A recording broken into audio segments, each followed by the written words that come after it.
Patuloy na binabantayan ng Department of Foreign Affairs ang kalagayan ng mga Pilipino sa Japan na apektado ng bagyong may international name na Ataw.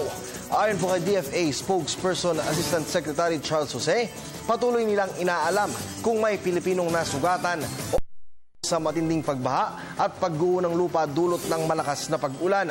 Maliban po dito, nakikipag-ugnayan din umano ang ating embahada sa Tokyo sa mga Filipino leaders upang alamin ang sitwasyon ng ating mga kababayan. Nagpaalala naman ang ahensya sa mga OFW doon na sumunod sa abiso ng mga otoridad upang matiyak ang kaligtasan. Umaabot naman sa mahigit 200,000 ang inilikas dahil sa banta ng pagbaha at pagguho ng lupa. Local government po ng Japan ay on top of the situation. Yung isa pong prefecture ay nagtawag na po ng evacuation. No?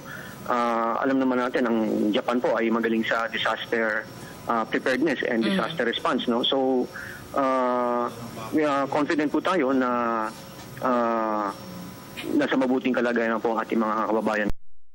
Okay. Pero Asek Jose, at this time talagang wala naman pong reported pa so far na nakakarating sa ating embassy na meron pong mga Pilipino na ikangay binaha o naririyan sa gitna ng kalamidad na yan, sir.